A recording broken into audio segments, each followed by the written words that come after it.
Hola, mi amigo querido. Estamos empezando con esta lección un nuevo trimestre y también un nuevo año. Quiera el Señor darnos suficiente sabiduría para vivir este año de una manera diferente, para mirar la vida como Cristo la miraría, porque a veces arrastrados por el tobogán de la cultura del mundo en que vivimos, miramos la vida y tratamos de ser felices a nuestra manera y solo nos creamos problemas. Ahora, con el estudio de esta semana iniciamos un tema que tiene que ver justamente con la felicidad, nuestra felicidad y también de las personas que amamos, de nuestra familia, de los que están a nuestro lado. Mira, todos los seres humanos desean ser felices. La felicidad es el combustible, diría yo, que mueve a las personas. Así como la gasolina mueve al carro, el deseo de ser feliz mueve a los seres humanos. Todo lo que el ser humano hace, lo hace de una o de otra manera movido al deseo de ser feliz. La pregunta lógica es, ahora, si todos los seres humanos quieren ser felices, ¿por qué no todos son felices? Por el simple hecho de que para ser feliz no basta el deseo de ser feliz, sino que es necesario saber cómo ser feliz. Esta semana, por ejemplo, estudiaremos uno de los errores que muchos cometen al buscar la felicidad y tal vez por eso nunca la encuentran. ¿Cuál es ese error? Creer que el dinero proporciona felicidad.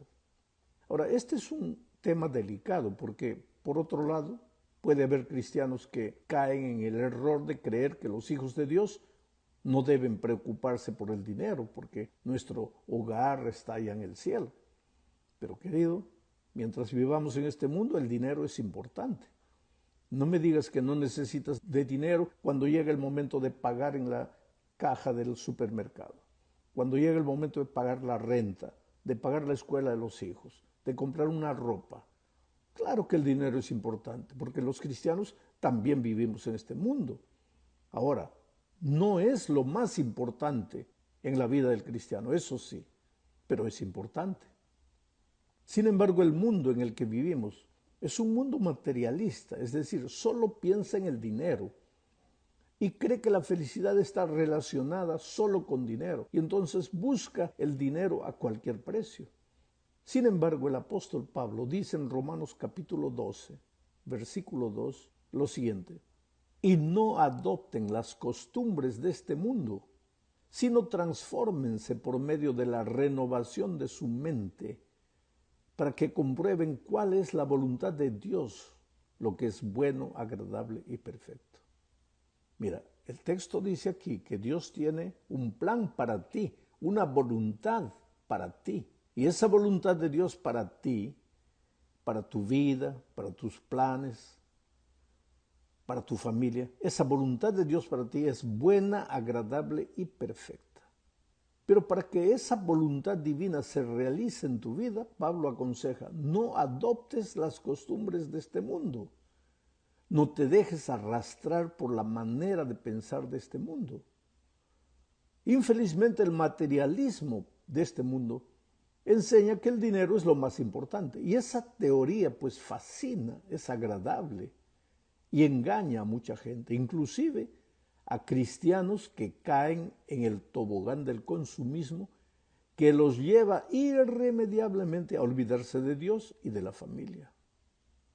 Por eso San Juan dice en Primera de Juan, capítulo 2, versículos 16 y 17 lo siguiente: porque todo lo que hay en el mundo, es decir, los deseos de la carne, los deseos de los ojos y la vanagloria de la vida no provienen del Padre, sino del mundo. El mundo y sus deseos pasan, pero el que hace la voluntad de Dios permanece para siempre. Pues Pablo dice que Dios tiene una voluntad para ti y que para que esa voluntad se realice no debes seguir los patrones de este mundo. Y ahora Juan dice que esa voluntad de Dios para ti permanece para siempre. Y si tú haces esa voluntad, vas a ser plenamente realizado y feliz. Pero para hacer la voluntad de Dios no tienes que conformarte con lo que hay en este mundo, porque lo que hay en este mundo son los deseos de la carne, los deseos de los ojos y la vanagloria de la vida. Este es el tema que vamos a desarrollar a lo largo de la semana. En la segunda parte estudiaremos una parábola que Jesús contó justamente para explicar la imprudencia, la insensatez, la necedad de creer que teniendo dinero se tiene todo lo necesario para ser feliz. La parábola está registrada en Lucas capítulo 12, versículos 15 al 21. Es la historia de un hombre que tuvo una gran cosecha. ¿Quién le dio la cosecha? Lógicamente Dios, porque Dios es el Dios de la lluvia, el Dios del sol, el Dios de la tierra. Él es el creador de todo. Entonces, cualquier buena cosecha no es fruto de tu tecnología, es fruto de la voluntad de Dios. Este hombre tuvo una gran cosecha. Tuvo gran cosecha que ya no cabía en sus graneros, en sus depósitos. Entonces dijo, ¿qué hago? Y empezó a construir y construir depósitos muchos más grandes hasta que llenó todos los depósitos. Y una vez que vio la abundancia de lo que tenía, ¿qué hizo? Observó todo y dijo, ahora solo me resta comer, beber y disfrutar de la vida. Pero entonces vino la voz del Señor, que le dijo, insensato, ¿de qué te vale todo lo que tienes? Todo lo que tienes guardado en esos depósitos, ¿de qué te valdrá si esta noche pierdes la vida? Este es un asunto en el que tenemos que pensar seriamente. La pregunta es para hacernos meditar. ¿En qué? En la brevedad de la vida. Pero no solo en eso, sino también en la insensatez de confiar en las cosas materiales, en el dinero, y olvidarnos de Dios. Como ya dijimos, el dinero es útil, es necesario, es importante mientras transitamos por el desierto de esta vida. No debemos tener miedo de recibir las bendiciones divinas. Dios es un Dios de abundancia. Si eres fiel a Él, puede darte más de lo que alguna vez has imaginado. Pero el Señor te advierte en Deuteronomio capítulo 8, versículos 12 al 14, lo siguiente. No vaya a ser que luego de que comas y te sacies, y edifiques buenas casas, y las habites, y tus vacas y tus ovejas aumenten en número, y la plata y el oro se te multipliquen, y todo lo que tengas aumente, entonces tu corazón se enorgullezca, y te olvides de tu Señor, que te sacó de la tierra de Egipto donde eras esclavo. Queridos, todos nosotros que alguna vez fuimos pobres, nacimos pobres, y Dios en su misericordia nos da alguna cosa, tenemos la tentación de olvidarnos de Dios. El peligro que los cristianos corremos en este mundo es justamente eso, dejarnos arrastrar por el espíritu consumista, materialista, que trata de convencernos todos los días de que existen necesidades que en realidad no existen, pero la publicidad se encarga de convencernos de que necesitamos esto, necesitamos aquello, y entonces en el afán loco de querer comprar las cosas que la propaganda nos muestra, pues trabajamos de día, trabajamos de noche, y cualquier dinero que tengamos no es suficiente, y en todo eso, ¿dónde queda Dios? ¿Y dónde queda la familia? Ni nos acordamos de Dios, ni nos acordamos de la familia. Esa es la insensatez. ¿Y para qué todo eso si finalmente vamos a morir? Lo que Dios quiere enseñarnos es a vivir la vida con sabiduría. No a decir que el dinero no importa, pero tampoco a pensar que el dinero lo trae todo, que compra felicidad, y correr atrás del dinero como locos y olvidarnos de Dios. Hay que colocar a Dios en el primer lugar. Él es la piedra fundamental de la existencia humana. La tercera parte de esta lección nos habla del encanto del materialismo. ¿Sabes? El materialismo usa como su herramienta de atracción a la publicidad.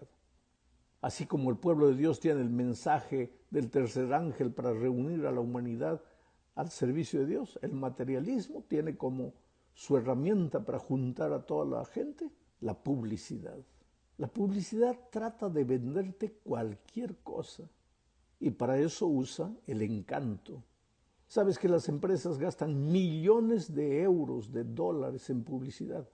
Solo el año 2016, acabamos de entrar en el 18, pero solo el año 2016, y solo las 200 más grandes empresas de los Estados Unidos, mira, solo 200 en Estados Unidos solamente, sin contar en el resto del mundo.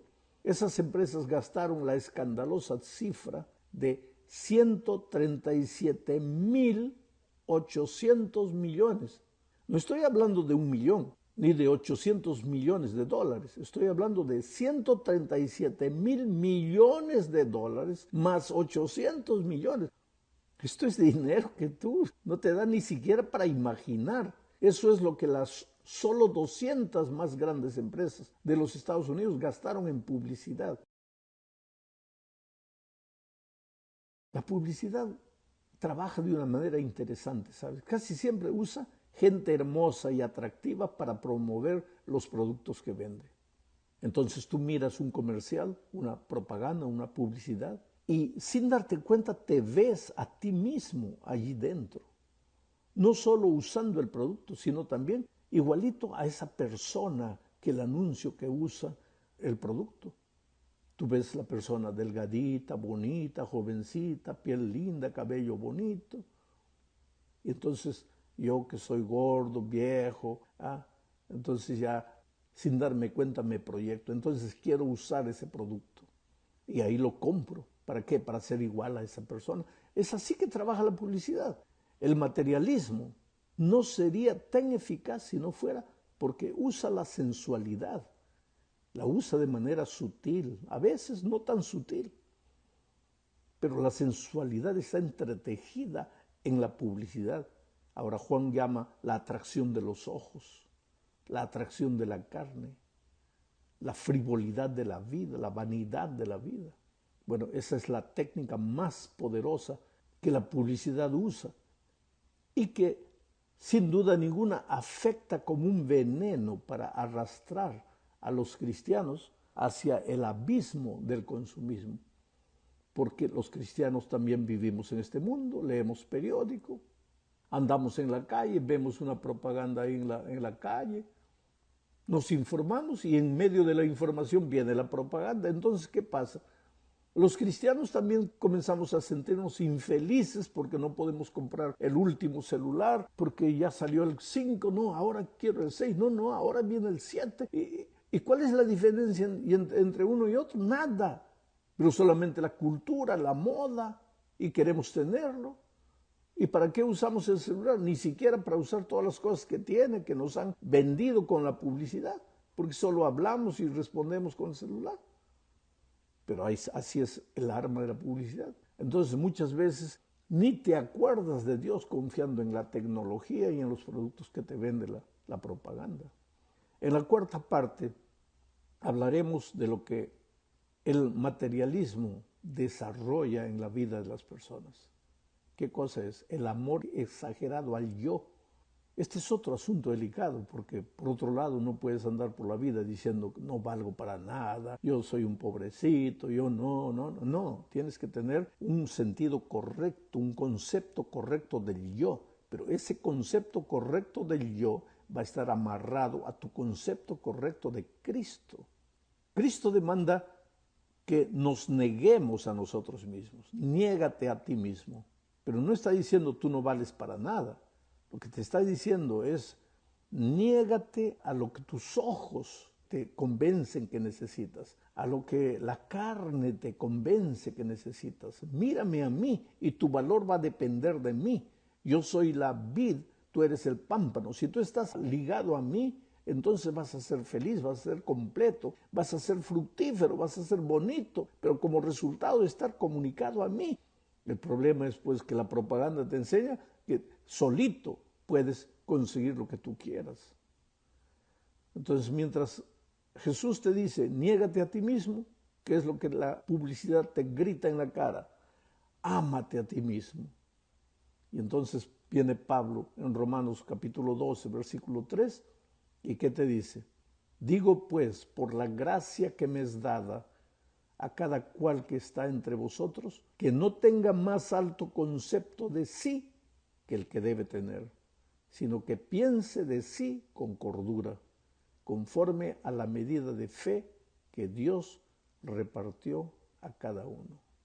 No tengas más alto concepto de ti, no te creas más de lo que eres, no trates de ser más de lo que eres.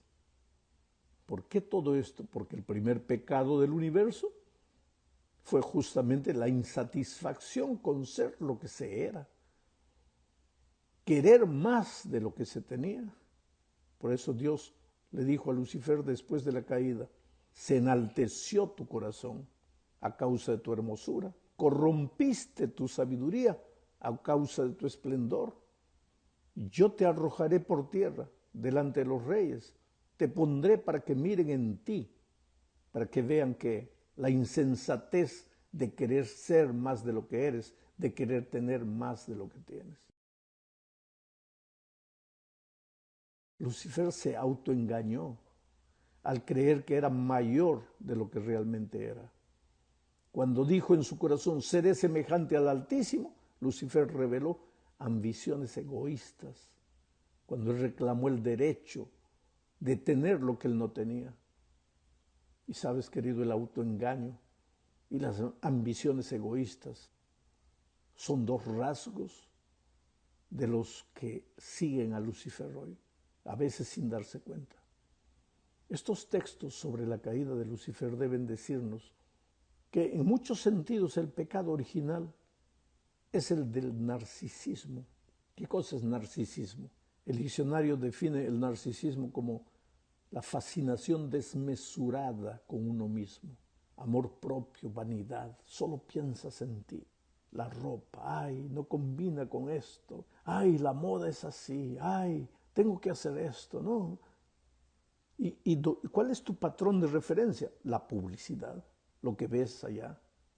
Lo que tú no sabes es que la propaganda te presenta para venderte cualquier producto, gente linda, gente feliz, gente riéndose a carcajadas. Pero si tú vas a conversar con esa propia gente que está ahí en la televisión, en la publicidad, vas a ver que son personas infelices, que se drogan, que beben, que viven despiertas toda la noche, que finalmente se suicidan porque no son felices, no tienen paz.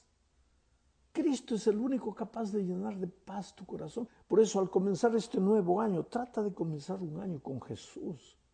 No trates de hacerlo solo, no trates de vivir solo. Llegamos al fin de este estudio hablando de la inutilidad del materialismo. Sabes, mi querido amigo, nosotros salimos un día de las manos del Creador. Solo seremos completos y felices cuando nos devolvamos a Él. Lejos de Dios, el ser humano siempre sentirá el vacío existencial. ¿Qué cosa es vacío existencial? Esa ausencia de Dios, ese hueco en el corazón humano que está lejos de Dios. Ese vacío es una sensación que perturba, no te deja ser feliz. Entonces la pobre criatura inventa cosas para llenar ese vacío. Compra, compra, compra, construye, guarda dinero. Y la publicidad aparece diciendo: esto te falta esto, si compras esto vas a ser feliz. Y el pobre ser humano entra en ese tobogán de consumismo, compra, no es feliz. ¿Por qué? Porque cuando estás lejos de Dios, tu corazón está hueco, está vacío. ¿Por qué este año, en lugar de correr atrás de cosas, no corres atrás de Cristo? ¿Por qué no le dices: Señor Jesucristo, ayúdame a ser feliz con lo poco o con lo mucho que tengo? Cada mañana despierta, te levanta los ojos al cielo, dile: Señor, gracias, estoy vivo. Tal vez lleno de dificultades, pero estoy vivo. La vida es un don. Si tú colocas tu vida en las manos de Dios, vas a ver cómo la voluntad de Dios se va a realizar en tu vida. Él te va a llevar a aguas tranquilas, a pastos verdes. Y aunque pases por el valle de la sombra y de la muerte, nunca estarás solo. El Señor estará contigo. Que Dios te bendiga.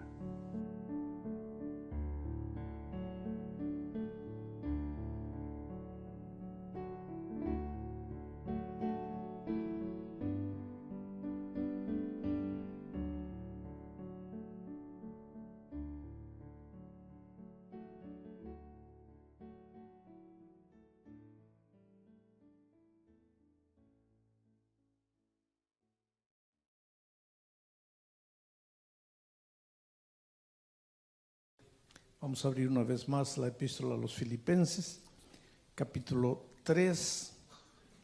Ahora, es interesante, miren, cómo la epístola empieza, las primeras palabras de la epístola. Pablo y Timoteo, siervos de Jesucristo, escriben a todos los santos en Cristo Jesús que están en Filipos con los obispos y diáconos. Gracia y paz a vosotros. Así comienza, con la palabra gracia. Ahora miren cómo termina el último versículo. La gracia de nuestro Señor Jesucristo sea con todos vosotros. Pablo empieza su epístola con el tema de la gracia y termina su epístola con el tema de la gracia. Ahora, él nos da el secreto para vivir una vida victoriosa. En el capítulo 4, versículo 7, miren lo que dice. Y la paz de Dios, que sobrepasa todo entendimiento, guardará vuestros corazones y vuestros pensamientos en Cristo Jesús. No se trata de fuerza, de hacer esfuerzo para pensar en Cristo, no. Se trata de tener paz en el corazón. Y solo tienes paz en el corazón cuando has entendido que Dios te ha perdonado. Cuando entiendes que eres amado, que eres precioso, a pesar de los errores de tu vida, a pesar de tu carácter, de tu temperamento, a pesar de las tonterías que has hecho en la vida, pero sientes que eres amado, entonces en tu corazón entra la paz. Y cuando estás en paz, ahora estás con el secreto de una vida victoriosa. El problema es que nosotros vivimos más preocupados en portarnos bien, en cumplir esto, en seguir aquello, en guardar. Y yo no digo que el buen cristiano no tiene que portarse bien, claro que tiene que portarse bien. ¿Te acuerdas lo que dice Pablo en el capítulo 4, en el capítulo 2, versículo 15? ¿Cuál es el propósito final de la epístola? Para que seáis irreprensibles, sencillos, hijos de Dios, sin mancha, en medio de una generación maligna y perversa, en medio de la cual resplandeceréis como luminares en el mundo. Quiere decir, el blanco de Pablo para el cristiano es alto. Tienes que ser una luz, tienes que vivir una vida irreprensible. Pero es que tu preocupación número uno no tiene que estar en vivir la vida irreprensible. Tu preocupación número uno tiene que ser amar al Señor Jesucristo, vivir con el Señor Jesucristo. Mira, la vida con Cristo es como la vida del matrimonio, es como la vida del matrimonio, igualita. El matrimonio tiene privilegios y tiene responsabilidades. El más grande privilegio del matrimonio es el amor. Yo cuando hago matrimonios, y son pocos los matrimonios que hago, y son muchos menos las personas que bautizo. Yo hace años que no bautizo a nadie. Y algunos me preguntan por qué, y yo siempre digo como Pablo, yo fui enviado para predicar, no para bautizar. El pastor Calvo bautiza, pero yo predico. Yo casi nunca bautizo y casi nunca hago matrimonios, pero hago matrimonios. Y cuando hago un matrimonio yo tengo un privilegio que la gente que está viendo el matrimonio no tiene. ¿Por qué? Porque yo tengo a los novios delante de mí, yo puedo ver los ojos de ellos. La gente no. La gente solo ve las espaldas de ellos, pero yo veo los ojos de ellos. Y hay una cosa interesante, hay un brillo especial en los ojos de las personas que llegan al matrimonio. Se paran así frente a mí, me miran a mí, después se miran entre ellos, se sonríen y después me miran a mí y vuelven a mirarse entre ellos y me miran a mí. Y yo siempre cuando estoy haciendo el matrimonio me pregunto, ¿qué será lo que piensan estos? ¿No? Se miran, me miran, se miran, me miran. ¿Qué piensan? Ahora voy a imaginar lo que piensa. Ella lo mira al novio y dice, bueno, a partir de hoy voy a ser su esposa. Voy a tener que lavar las camisas, los pantalones de este hombre. ¿Cuántas camisas usará él? Que sea una por día, mínimo. En un año voy a tener que lavar 365 camisas. En 10 años de matrimonio, 3,000. En 10 años, 10,000 camisas, 10,000 pantalones, 10,000 pares de medias. Ahora, si la novia pensara eso en la hora del matrimonio, creo que sale disparada corriendo de ahí, no se casa. Porque va a haber una montaña de ropa sucia para lavar. ¿Y el novio qué pensará? Mira a su novia flaquita. Ustedes ya se han dado cuenta que todas las novias son flaquitas. La miras flaquita. ¿Pero qué piensa él? ¿Cuánto frijol comerá esta chica? ¿Cuántas tortillas comerá? A ver, ¿cuánto cuesta 1 kilo de frijol? A ver, ¿cuántos kilos comerá en un mes? Y en 10 años, y en 20, y en 50 años. ¿Y cuánto está el kilo de frijol? Si el novio pensara así, va a haber una montaña de dinero volando que va a salir disparado de ahí, no se va a casar. Pero ellos no, en la hora del matrimonio, no están pensando en ropa sucia para lavar, en el caño roto para arreglar, en el frijol que hay que comprar, en la renta de la casa. No están pensando nada de eso. Ellos no se casan para eso. ¿Para qué se casan? Ahí está lo interesante. Yo cuando predico no tengo tiempo, puedo predicar 20 minutos, 1 hora, 2 horas, eso no hay problema. Pero cuando hago un matrimonio, yo nunca predico más de 6, 7 minutos. Nunca. Mi sermón no dura más de 7 minutos. ¿Por qué? Porque vamos a hablar serio. La última cosa que los novios quieren es sermón. Entonces, ¿para qué vas a estar predicando? Ni te están escuchando. Entonces, ¿qué es lo que quieren ellos? Ellos me miran como diciendo, ya pastor, termine de una vez. ¿Qué quieren? ¿La fiesta? No, la fiesta es para los invitados. Lo que ellos quieren es viajar, estar solos. ¿Por qué? Porque hasta ese momento, pues no podían estar juntos, no podían andar juntos, no podían viajar juntos. Ahora no, ahora están casados, pueden viajar por el mundo solos, juntos. Ellos se casaron ¿para qué? Para amarse, para vivir la más linda historia de amor. Y se van a la luna de miel. Y pasan ahí. Un mes después vuelven a la casa. Se acabó la luna de miel. Ahora la pregunta es, ¿hay ropa sucia para lavar? ¿Hay frijol para comprar? ¿Hay renta para pagar? Pero ellos no se casan para eso. Ellos se casan para vivir la más linda historia de amor. No para pagar renta, ni comprar frijol, ni lavar ropa. Pero todos esos detalles son parte de la vida de una pareja. Que uno no siente cuando hay amor. ¿Sabes cuándo comienzan a pesar las responsabilidades del hogar? Cuando el amor acaba. Ahí sí. Ahí empieza. Cualquier responsabilidad del hogar se vuelve pesada. ¿Por qué? Porque no hay amor. Pues la vida con Cristo es igualita. Querido, tú no te casas para guardar mandamientos. Tú no te casas para cumplir reglas. Perdón, tú no te bautizas, no te casas con Cristo para seguir normas, reglamentos, leyes. No. Tú te bautizas para vivir la más linda historia de amor con Cristo. Es para eso que te bautizas. Pero ¿hay reglas? Claro que hay reglas. Todo en la vida tiene reglas. ¿Hay normas? Claro que hay normas. Puede haber una cosa más tonta que el fútbol.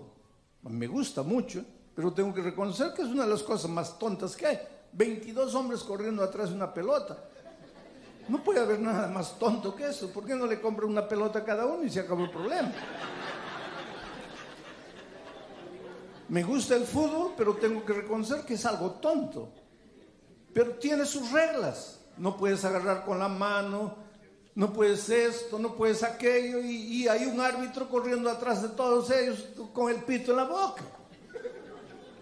Entonces, ¿por qué hay gente que en la vida cristiana no quiere reglas? Si en el tránsito hay reglas, si en el restaurante hay reglas, si en el mercado hay reglas, si en el fútbol hay reglas, si en todo hay reglas, ¿por qué no habría reglas en la vida cristiana? Pero hay gente que dice, no, porque solo piensan en reglas, porque solo mandamientos. Ese es el problema. Cuando tú no tienes una historia de amor con Cristo, ahí las reglas pesan. ¿Por qué? Porque tú estás haciendo lo que estás haciendo no para una persona a quien amas, sino tú estás haciendo todo, cumpliendo todo, siguiendo todo, porque quieres ganar el cielo. Pero lo que tú no entiendes es que el cielo ya está ganado. Tú no tienes que salvarte, ya eres salvo en Cristo. Entonces tú no tienes que estar preocupado en no puedo hacer esto, no puedo hacer aquello, no puedo lo otro. ¿Por qué? Porque es pecado, porque si no me voy a perder, porque no, así no se vive la vida cristiana. La vida cristiana se vive con alegría, con júbilo, con gozo. Gozo de ser cristiano, gozo de amar a Jesucristo. Pero claro que la vida cristiana tiene sus responsabilidades, tiene sus normas, tiene sus reglas, que las voy a cumplir con alegría de corazón porque estoy viviendo con una persona que amo, la persona maravillosa del Señor Jesucristo. El problema es que yo conozco, no aquí, en cualquier lugar del mundo, conozco gente más preocupada y a veces de tanto cumplir las normas se sienten ya con el derecho de haber ganado la salvación. No, porque yo no hago esto, no porque aquello, no porque yo no como esto, no porque yo no miro esto. Entonces como que se les va entrando el orgullo de la salvación. Quiere decir, yo estoy salvo, pero tú todavía no, porque tú todavía haces esto, tú todavía comes esto, tú todavía...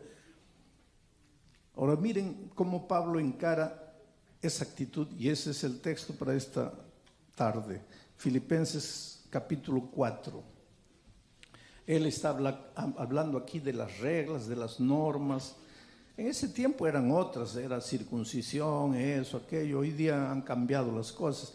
Hoy día, vuelvo a repetir, a veces algunos hermanos sinceros no saben qué hacer para inventar nuevos mandamientos, porque 10 que están en la ley de Dios no les basta, ellos quieren más.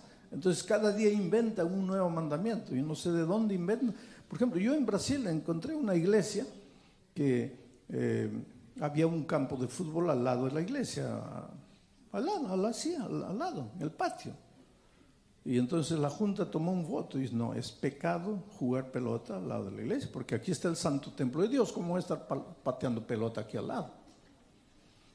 Entonces había fuera del terreno de la iglesia otro campo, y los muchachos se fueron a jugar ahí. Ya que no me dejan jugar en el patio de la iglesia, me voy a jugar al otro lado. Y la junta de iglesia se molestó, pensó que los muchachos estaban riendo de la junta y por qué no obedecían. Entonces tomaron otro voto. ¿Y sabes cuál es el voto? Prohibido jugar fútbol a una distancia menor de 100 metros de la iglesia. Pues sí, parece broma lo que estoy contando. Pero esos hermanos de la junta se arrodillaron y oraron a Dios. Si 10 mandamientos no les basta, han inventado ahora uno más. Y todos los días viven inventando, la gente vive inventando, porque aquí yo ya he encontrado eso de que solo se puede orar de rodillas. ¿De dónde me sacas eso?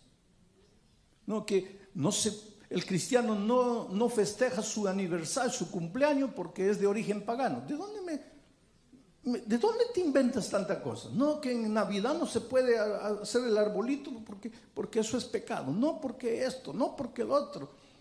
Es decir, antes era no solo comer carne, ahora no hay que tomar leche, no hay que comer queso, ahora no hay que tomar la lechuga porque está regada con agua del baño, hay que comer solo producto agro no sé qué. ¿Por qué te complicas tanto la vida? No, es que hay que tener buena salud. Yo sé que hay que tener buena salud. Yo le pido a Dios todos los días que me dé buena salud para seguir predicando el Evangelio. Pero yo tengo una estadística infalible, querido. De todas las estadísticas que yo tengo, esta es la más infalible. De cada 100 personas, las 100 mueren. Entonces, ¿por qué te desesperas tanto que no puedo esto, que el agua? Ahora ya inventaron que el agua solo tiene que ser agua, no sé qué, que el agua normal no vale. Hay otra agua que hay que comer, que hay que tomar, que es más cara. Hay gente que vive viendo a ver qué cosa más puedo inventar para vivir la vida cristiana. Ahora Pablo agarra todo eso que habían inventado y mira lo que dice a partir del versículo 4. Estoy hablando de las reglas de sus tiempos, que ahí no había agua de aquí, agua de allá, ni nada, eran otras cosas. Dice Pablo, aunque yo también tengo de qué confiar en la carne, quiere decir en las cosas humanas, yo tengo de qué confiar.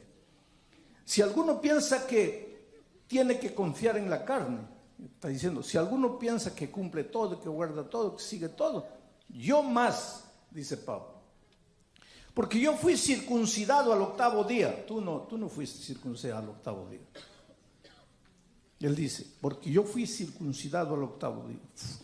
Soy del linaje de Israel, de la tribu de Benjamín, hebreo de hebreos, en cuanto a ley, fariseo, o en cuanto a celo, perseguidor de la iglesia, en cuanto a la justicia que es en la ley, irreprensible.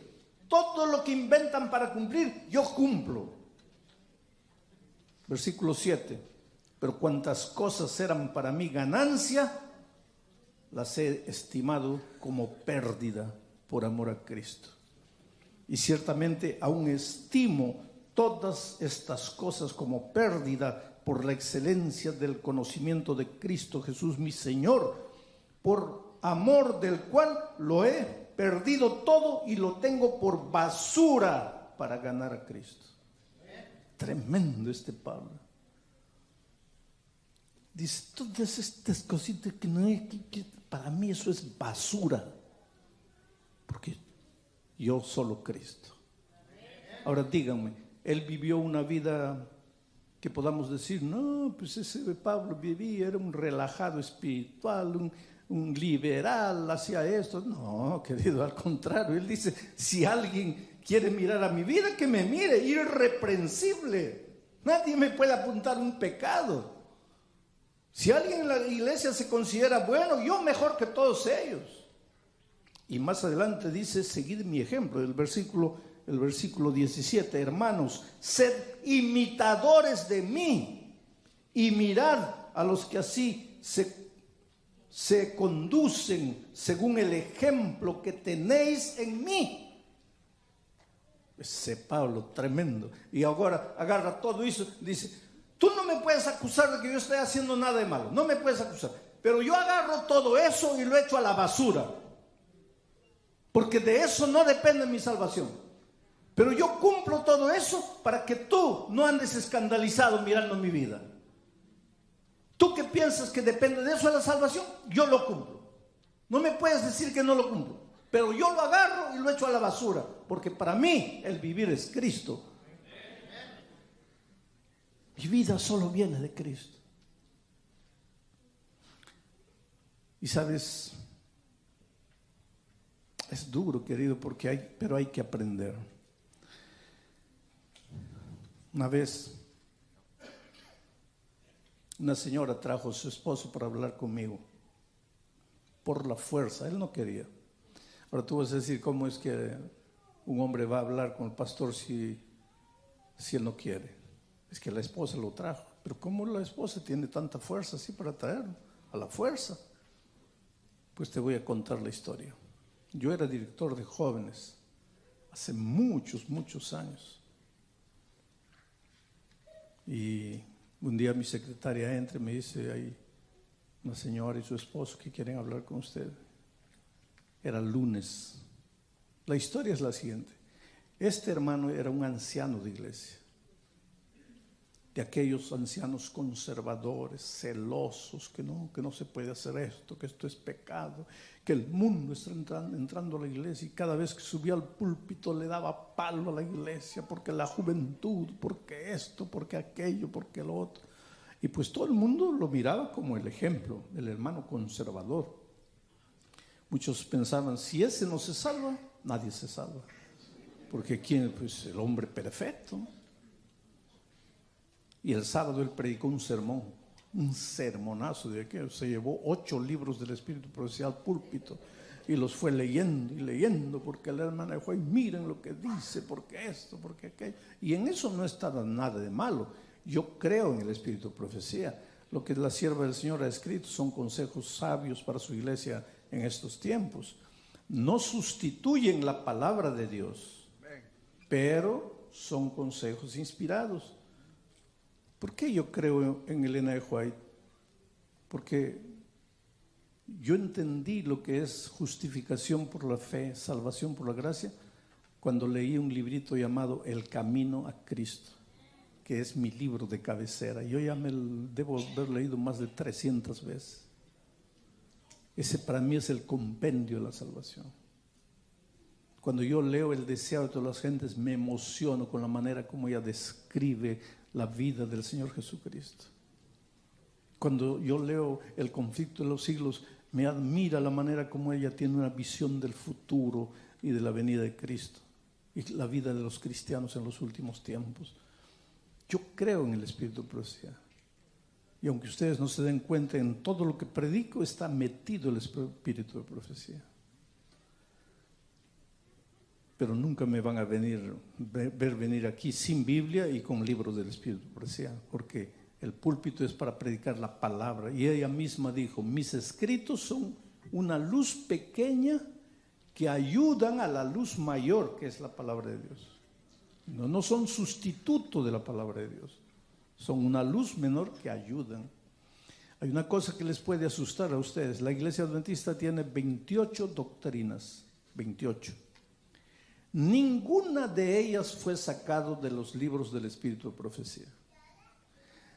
Si ella no hubiera existido, la Iglesia Adventista tendría las mismas 28 doctrinas, porque todas nuestras doctrinas fueron sacadas de la Biblia y únicamente de la Biblia. Nosotros como iglesia tenemos un principio llamado sola escritura, solo la Biblia. Pero entonces, ¿por qué creen en el Espíritu de Profecía? Porque justamente la Biblia me dice que una de las características de la iglesia de Dios en los últimos tiempos será el Espíritu de Profecía. Y porque la Biblia me dice cómo probar a los espíritus para ver si son espíritus que vienen de Dios o no.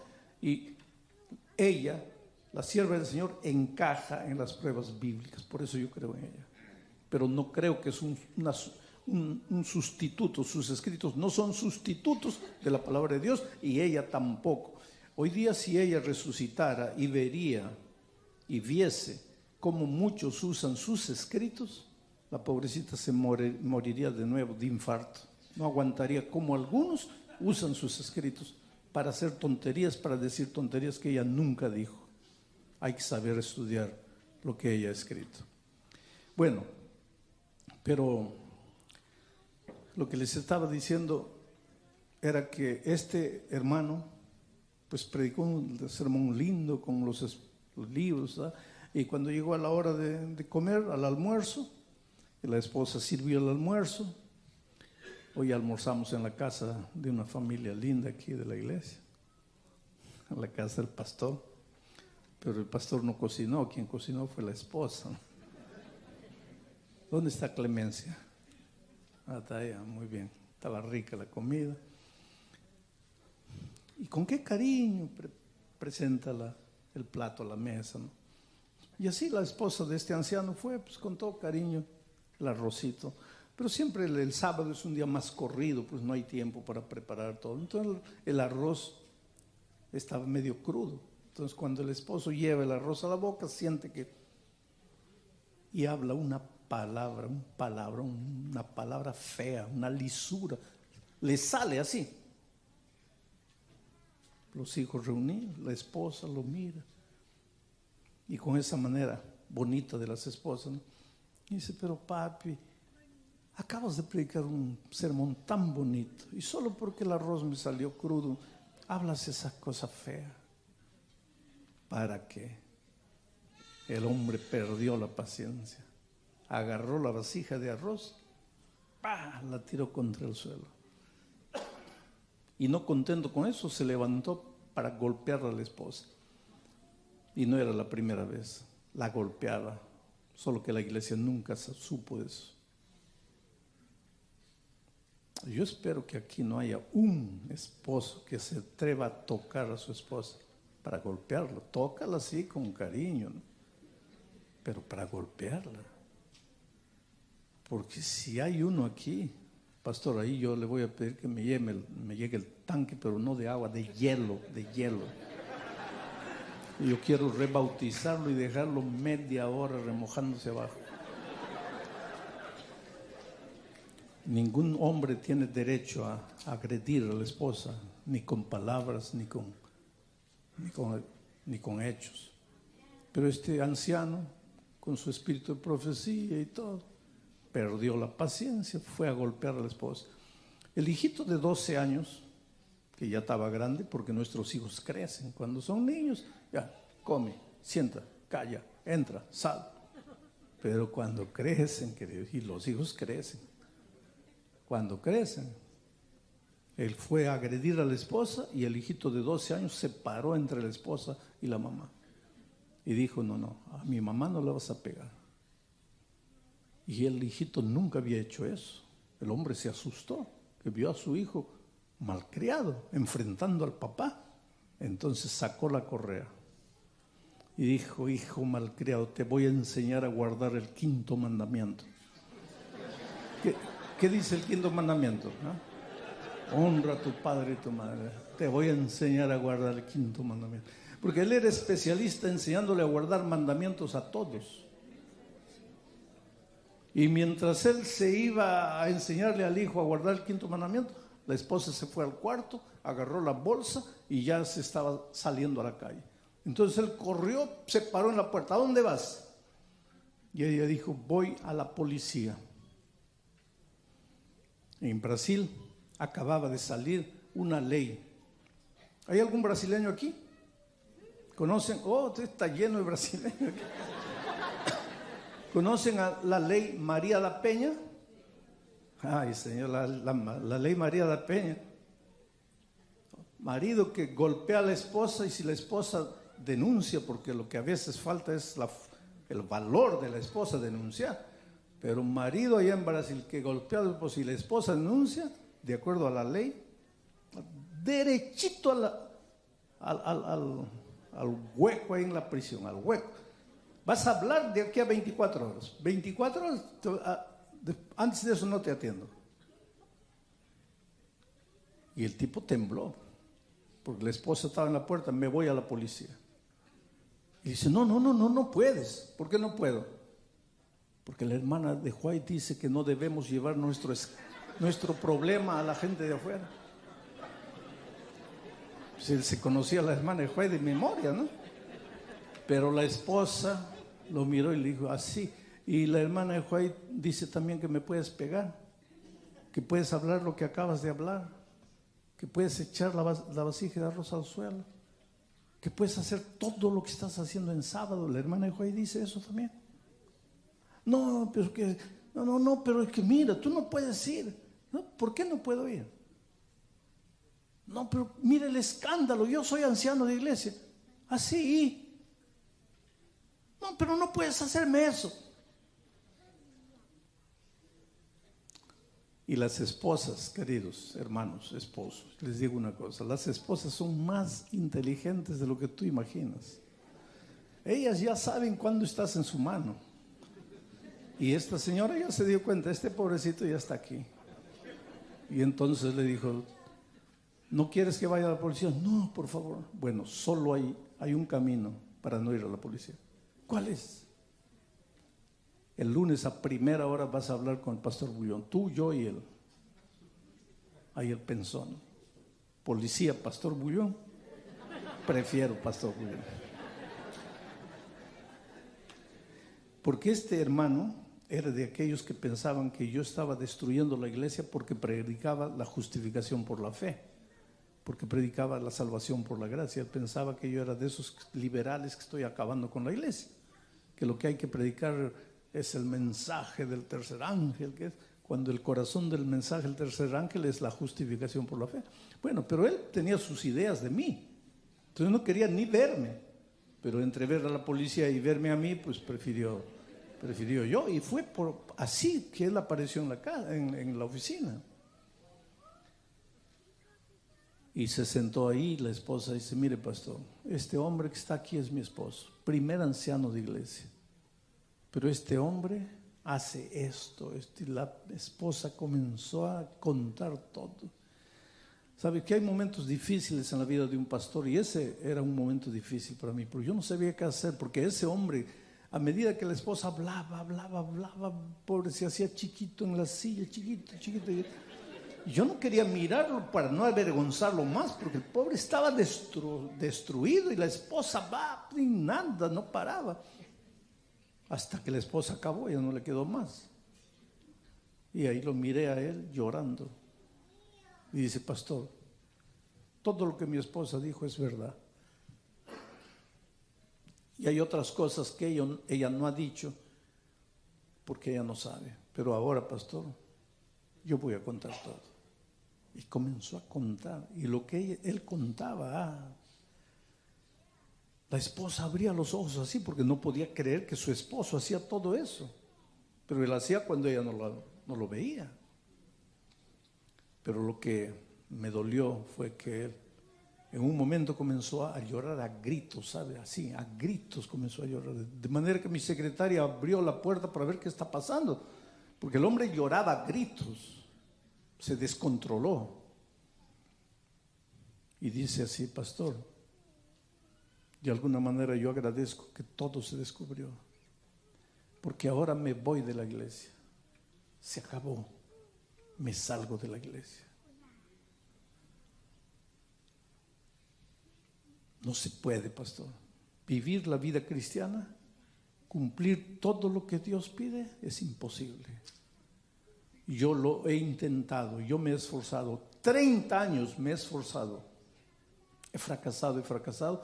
Entonces pasé a disfrazarme de un buen anciano conservador y a cobrar de los otros, cuando en el fondo yo quería sacar la atención de las personas de mí y dirigirla para los otros.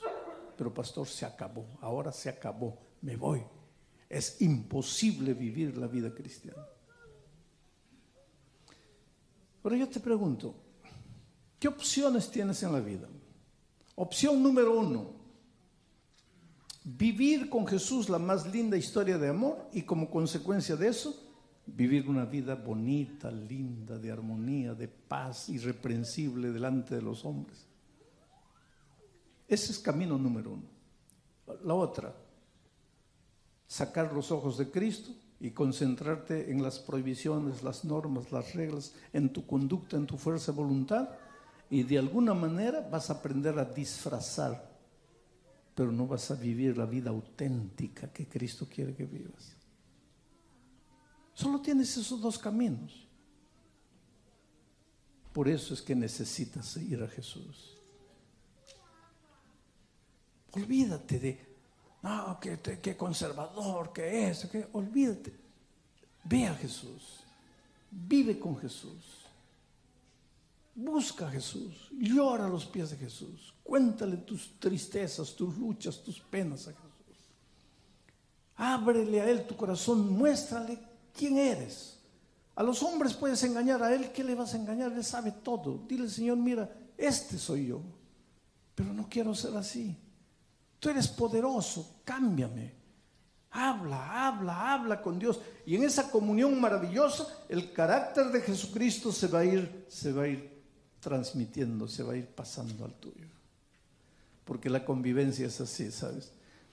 Mi padre tenía 50 años, 50 años, cuando mi madre, una jovencita de 15 años, se enamoró de él. Y se casaron. Y tuvieron 9 hijos. Mi pobre padre murió y mi madre viuda vivió muchos años sola. Pero es interesante. Mi padre de 50 años, un hombre maduro, se casó con una mujer de 15 años. Entonces prácticamente era su hija. Y mi madre admiraba a mi padre, ¿sabes? Si hay una mujer que admiraba a su marido, era mi madre. Con qué alegría preparaba, una grande cocinera. Con qué alegría preparaba las comidas que más le gustaba. Por la fuerza del trabajo, mi pobre padre trabajaba enterrado en las minas, venía cada semana trayendo el dinero para casa. Y ella con qué cariño preparaba las comidas que más le gustaban. Y yo veía cómo mi madre miraba a mi padre con una admiración así. Interesante. Mi padre murió y un día mi hermano me dice, ¿ya te has dado cuenta que parece que papá estuviera vivo en mamá? Y efectivamente, todo lo que era mi padre se había reproducido en mi madre. De tanta admiración, de tanto amor, todo se había reproducido en mi madre. Porque la vida cristiana es así. Tú te enamoras de Jesús. Lo contemplas. ¿Cómo lo contemplas? A través de la lectura de la Biblia, a través de la lectura del Espíritu. Por eso cuando lee palabras de vida del gran maestro, lee el deseado de la gente, lo contemplas, te enamoras, lo amas y sin darte cuenta estás viviendo como él vivía. Su carácter se comienza a reproducir en tu vida. Te vuelves hombre manso, mujer mansa, sencilla, simple. No complicas la vida a nadie, ni a ti, ni a tu esposa, ni a tus hijos. El otro día encontré un hombre de aquellos buenos, conservador, rígido. Yo le hablé cuando él era joven y sus hijos eran pequeños, porque él iba a trabajar, salía de casa a las 5 de la mañana. Y los hijitos de 3, 4, 5 años estaban durmiendo, él los despertaba a las 4 de la mañana para hacer el culto. Pobres hijitos, todos cayendo en sueño y él con la vara en la mano. No, Dios primero. Él era sincero. Hoy día ninguno de los hijos está en la iglesia. Yo no sabía, pero me encontré con él un día. Y me dice, ay, pastor, el mayor dolor que cargo en mi vida es que ni un hijo está en la iglesia. Y me pregunta, pastor, ¿dónde fallé? No, yo no quise decirle para hacerlo sufrir. Pero yo se lo dije cuando él hacía eso, cuando era miembro de mi iglesia. Dije, no hagas eso. No, pero pastor, hay que enseñar al niño desde pequeño. Desde pequeño solo crió en el corazón de los hijos el deseo de irse, de salir de la iglesia. No quiero esta vida para mí. Entonces, haz del cristianismo un cristianismo agradable, bonito, que tus hijos crezcan queriendo ser cristianos. Quiero esta vida para mí, quiero ser cristiano, pero no que crezcan diciendo, no, cuando crezcan me voy, no quiero esta vida para mí. ¿Por qué? Porque algunos con la mejor buena intención hacen del cristianismo un fardo, de tal manera que los hijos ya no quieren saber nada de ese fardo. Y después cuando crecen y se van, te preguntas, ¿dónde fallé? Fallé que le hiciste al hijo del cristianismo, en lugar de una experiencia de alegría y de gozo, un fardo pesado para cargar. No tengas miedo de perderte, querido, porque Dios no es un Dios que está con un papel y un lapicero en la mano, mirándolo, a ver, ¿a quién voy a desaprobar? ¿A quién voy a reprobar? ¿A quién voy a jalar? Jalar, dicen aquí, en Perú dicen jalar, ¿no? Blanquita Ramal, eres tú, ¿no? Profesora, jalaba a muchos alumnos. Dios no es un profesor que está, a ver, ¿a quién lo desaprueba? ¿A quién lo desaprueba? No. Por Dios, ya todos pasaron el examen. ¿Por qué todos pasaron? Porque Él ya murió en la cruz del Calvario por todos los pecados de todos los hombres de todos los tiempos. Ya todos estamos salvos en Cristo. Ahora, por amor a Él, camina en sus caminos. No para ganar la salvación, sino porque ya eres salvo en Cristo. Pero no te descuides, porque todavía estás en este mundo.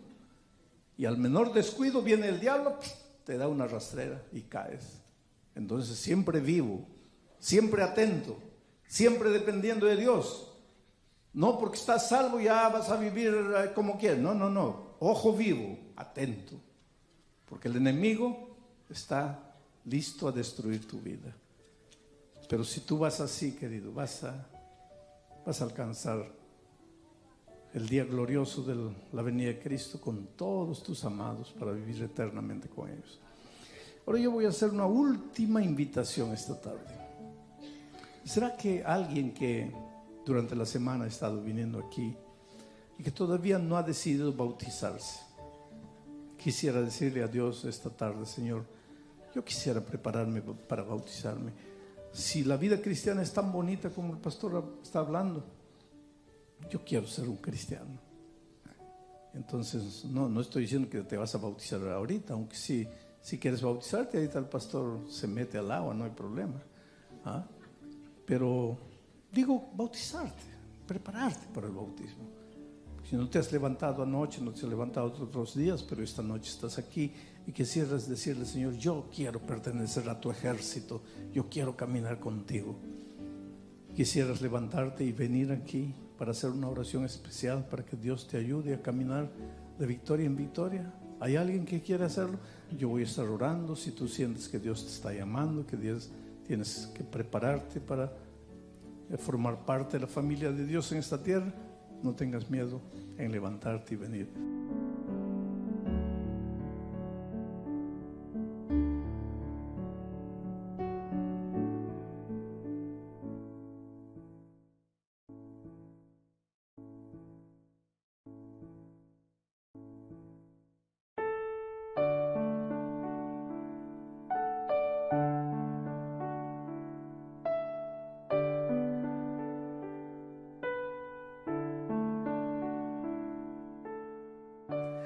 Hola, mi amigo querido, qué alegría. Mira, estamos comenzando una nueva semana y un nuevo año, lógicamente, 2025. Espero sinceramente, de todo corazón, que este año sea un año de victorias para ti. No tengas miedo de fracasar. Si el año pasado las cosas no salieron bien, no hay problema. Yo siempre digo y repito una vez más que cuando todo sale bien, en los momentos de victoria, de alegría, uno no aprende nada. Pero cuando las cosas no salen como queremos que salgan, ahí paramos, reflexionamos. Y si hay que llorar, pues hay que llorar. Pero levántate en el nombre de Jesucristo, sacude el polvo de tus sandalias y en el nombre del Señor avanza.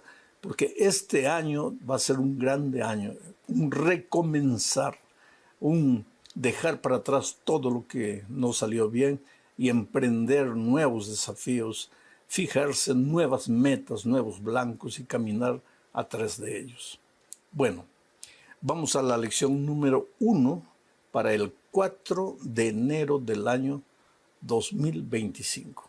Sabes que este trimestre primero del año vamos a estudiar sobre el amor y la justicia de Dios.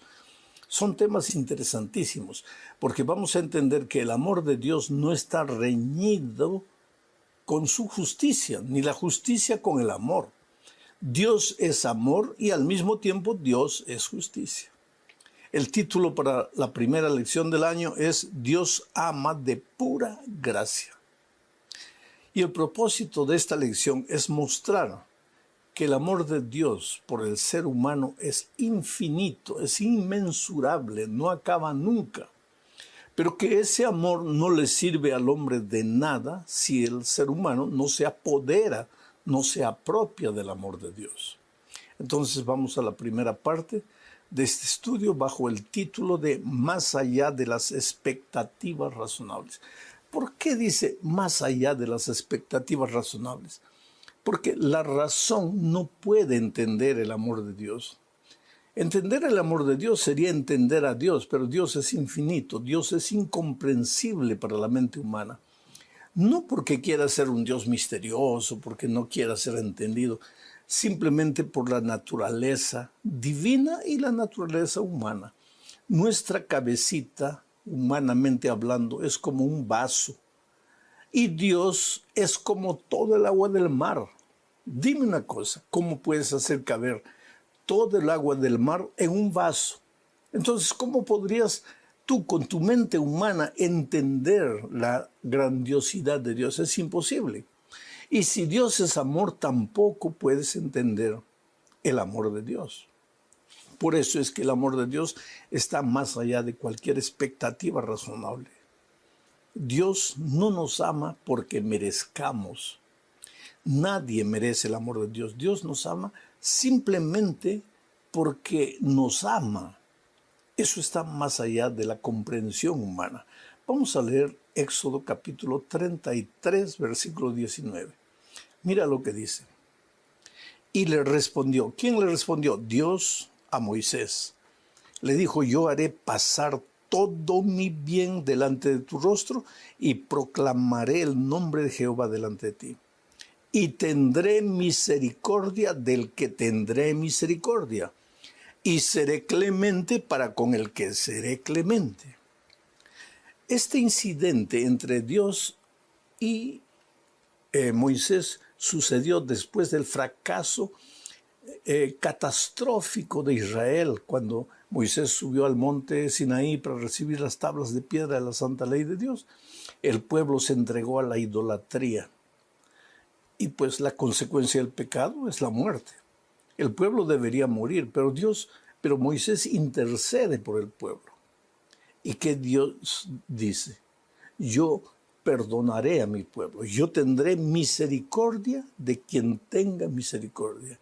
Y yo seré clemente con quien yo sea clemente.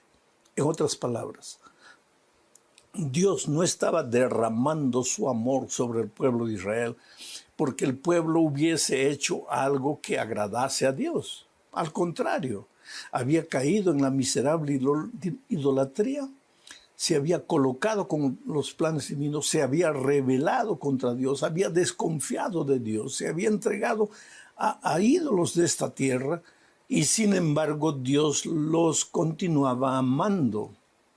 Es por eso que dijimos que el amor de Dios no es por merecimiento. Si has fallado con Dios, si en este momento te sientes indigno del amor de Dios, o si has llegado a la conclusión que las cosas te van mal porque estás recibiendo de alguna manera el castigo divino, saca por favor esas ideas de tu cabeza. Porque Dios te ama y no te ama porque merezcas su amor, te ama simplemente porque te ama, porque su naturaleza es el amor y porque Él te creó un día, Él permitió que vinieras al mundo. Tú eres su hijo amado. Entonces, por favor, déjate amar, porque todo el amor de Dios no te sirve para nada si tú no aprovechas el amor de Dios. El amor de Dios, vamos a la segunda parte, es un amor no correspondido. Dios no nos ama porque nosotros le amemos, sino a pesar de nuestra rebeldía, de nuestra desobediencia. Un ejemplo de esto es la historia de Oseas, que el autor de la lección de la escuela la sabática menciona. El caso de Oseas es interesante porque Dios le pidió a Oseas que se casase con una mujer impura, con una mujer de la calle, con una mujer que no era digna. Oseas no entendía, pero obedeció la orden de Dios y fue y se casó con la mujer. Y la redimió. Le dio su nombre. Pero un poco después del matrimonio, ella le fue infiel y volvió a la casa embarazada, esperando el hijo de otro. Y Dios le dijo al profeta Oseas que recibiera a su esposa. Y eso sucedió una vez y otra vez y otra vez. Hasta que Oseas no entendía qué es lo que Dios quería. Dios quería que el profeta entendiera en qué consiste el amor de Dios. Dios no ama al bueno solamente, Dios ama a todos sus hijos. inclusive a los rebeldes y a los desobedientes. Y ahora mira lo que dice Oseas capítulo 14, versículos 1, 4 y 5. Voy a leer. Vuelve, oh Israel, a Jehová tu Dios. ¿Por qué dice vuelve? Porque el pecador se ha ido, el pecador se ha apropiado de la vida que es de Dios y se ha ido y se ha marchado. ¿Y qué es lo que ha sucedido al alejarse de Dios? Sigo leyendo el texto. Vuelve, oh Israel, a Jehová tu Dios, porque por tu pecado has caído. Por tu pecado, o sea, por haberte alejado de Dios, has caído. El resultado del alejamiento de Dios es que caes. Y cuando caes te hieres, sangras, y muchas veces te sientes incapaz de levantarte, te sientes derrotado, te sientes acabado, te sientes perdido. Sigo leyendo lo que dice Oseas. Vuelve, oh Israel, a Jehová tu Dios, porque por tu pecado has caído. Yo sanaré tu rebelión, porque el pecado es rebelión. Los amaré de pura gracia, porque mi ira se apartó de ellos. Esta expresión es interesantísima. Los amaré de pura gracia. La palabra gracia da origen a la palabra gratis. Cuando te dan algo gratis, tú no pagas. Tú no tienes que pagar el amor de Dios, porque el amor de Dios no es por merecimiento, es de pura gracia. Dios te ama porque te ama. No te atrevas jamás a dudar del amor de Dios. Tampoco, cuando pienses en el amor de Dios, comiences a pensar en tu vida, en tu conducta, en tu comportamiento, para ver si mereces el amor de Dios, porque vuelvo a repetir por la cuarta vez, nadie recibe el amor de Dios por merecimiento. Y el versículo 5 dice lo siguiente, voy a seguir leyendo. Yo seré a Israel como rocío, él florecerá como lirio y extenderá sus raíces como el Líbano. Esto es más impresionante porque cuando Dios escribió, cuando esto se escribió describiendo el territorio del desierto. Y Dios dice que Él es el rocío que cae. Y entonces el pueblo de Dios, cuando recibe el rocío del amor de Dios, florece como lirio y extenderá sus raíces como el Líbano. Oh querido, al empezar este nuevo año, recibe el amor de Dios como el rocío que cae en el desierto seco y por favor en el nombre de Jesucristo florece para una vida nueva y echa raíces profundas. Por eso este año tiene que ser el grande año de tu vida. Vamos ahora a la tercera parte. Amor gratuito, amor de gracia, pura gracia. En esta parte vamos a ver que Dios no creó a la humanidad porque Él necesitase gente para que lo amara. Dios creó al ser humano simplemente por su voluntad, por compartir su amor, nada más. Leo lo que dice Hechos 17, 24 y 25. El Dios que hizo el mundo y todas las cosas que en él hay, siendo Señor del cielo y de la tierra, no habita en templos hechos por manos humanas, ni es honrado por manos de hombres como si necesitase de algo, pues Él es quien da a todos vida y aliento y todas las cosas. Interesante. Dios no creó al ser humano porque necesitara pues de seres humanos que lo adoren y que lo amen. Eso sería egoísmo. Fabricar súbditos que lo aclamen como rey. No, eso va contra la naturaleza del amor de Dios. Pero es que su naturaleza de amor lo llevó a compartir su vida. Él te entregó la vida para que la administrases. Él te entregó la vida para que fueses feliz. Y no solo te entregó la vida, sino que te entregó el manual de la vida, las instrucciones, para que te cases y seas feliz, para que tengas hijos, y que tus hijos crezcan como las palmeras a la orilla del río, para que todo lo que tu mano prospere, prospere, para que tu trabajo te rindiese. Dios te creó para ser feliz. porque te amaba, no porque necesitaba súbditos para que lo adorasen. Vamos a ver lo que dice Apocalipsis 4:11 a este respecto.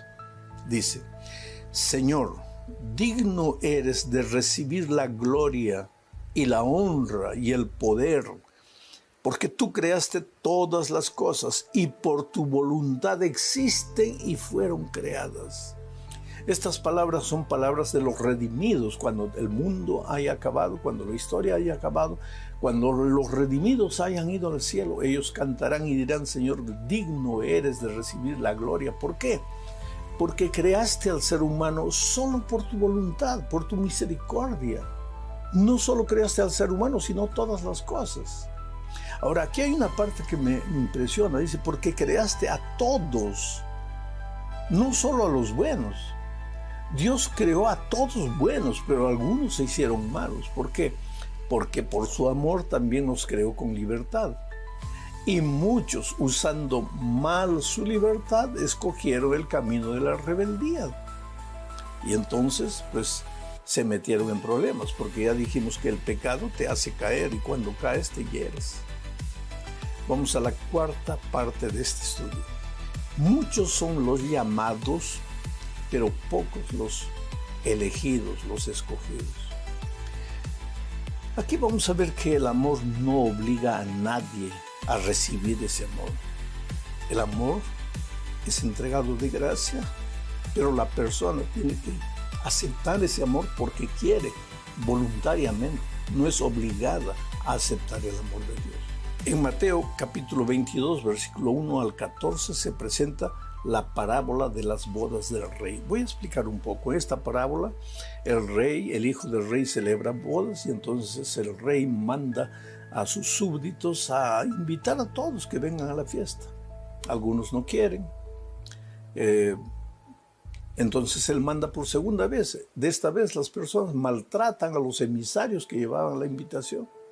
Gente rebelde, gente mala.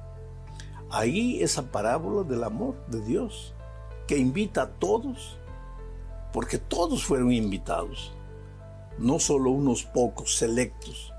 No fueron invitados solo los buenos ciudadanos, los que se portaban bien. El rey invitó a todos, buenos y malos, hombres, mujeres, niños, jóvenes, ancianos. ¿Pero qué pasó? Pues ellos no aceptaron la invitación. Entonces el Señor termina la parábola diciendo: muchos son los llamados y pocos los escogidos. Eso está en Mateo capítulo 22, 14. Muchos son los llamados y pocos son los escogidos. El verbo llamar en griego es el verbo kaleo. Y la palabra escogida, escogidos en griego, es la palabra ekletos, que es un derivado de kaleo. En otro sentido, este versículo, muchos son los llamados y pocos los escogidos, no es que de todos Dios escoge a algunos, sino que muchos son kaleos, llamados, pero pocos son los ekletos, los que aceptan el llamado. La palabra escogidos aquí está en el sentido de los que aceptan el llamado. ¿Por qué? Porque el amor no puede ser dado por obligación. Quiere decir, nadie puede aceptar el amor de Dios por obligación. Tú tienes que querer. Y esto nos lleva a la parte final de este estudio, donde se habla de la crucifixión por nosotros, con la más grande expresión del amor de Dios.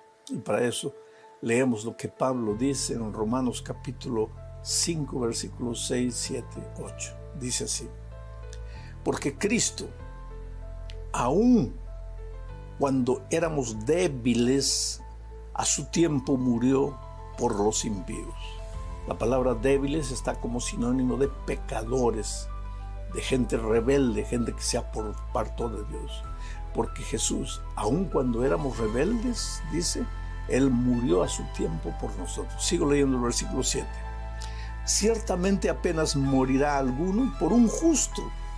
Con todo, pudiera ser que alguno osara morir por el bueno. Pero Dios muestra su amor para con nosotros en que siendo aún pecadores, Cristo murió por nosotros. Oh querido, vuelvo a repetir, si el amor fuese por merecimiento, pues nadie se salvaba. Porque el propio Pablo dice, por cuanto todos pecaron, están destituidos de la gloria de Dios. Destituidos de la gloria de Dios, quiere decir, destituidos de la presencia gloriosa de Dios. Quiere decir, destituidos del amor de Dios. No en el sentido de que Dios les quitó su amor, sino en el sentido de que ellos se apartaron rechazando el amor de Dios. Pero Dios ama a todos los seres humanos. Dios no solo ama a los buenos. El otro día una persona ya de edad se me acercó y me dice, pastor, con todo respeto quiero hacerle una observación. Yo lo escucho a usted muchas veces decir, predicar que Dios ama a los buenos, a los malos, porque eso es lo que yo siempre digo. Mira, si tú aceptas el amor de Dios, Dios te ama. Y si tú rechazas el amor de Dios, Dios te sigue amando. Si tú crees en Dios, Él te ama. Y si tú no crees en Él, Dios también te ama. El otro día viajando en el avión hablé con una persona atea que no cree en Dios. Y él me decía, pues a mí Dios no me puede amar, porque yo no creo en Él. Y si si Él existiera de verdad, yo no merecería su amor porque yo no creo en Él. Interesante. Pero la verdad es que Dios ama también a los ateos. Ama a los hombres malos, ama a los perversos. Entonces esta persona de edad me decía, pastor, pero si usted sigue predicando eso, los malos van a decir así, bueno, pues si Dios me ama, entonces ¿para qué me preocupo? Ya estoy salvo. No, querido, no vamos a confundir las cosas. Yo te estoy hablando del amor maravilloso y sublime de Dios. Dios ama a todos los seres humanos, sean buenos o sean malos. Pero ese amor no te sirve de nada, a no ser que tú te apoderes de Él. Y eso es lo que vamos a estudiar en la lección número 2, que es la siguiente semana.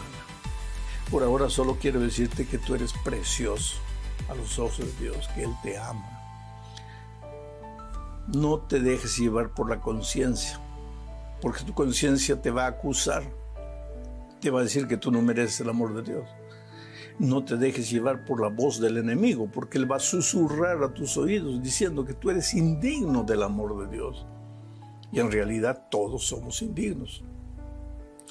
Nadie merece, pero el amor de Dios no es por merecimiento.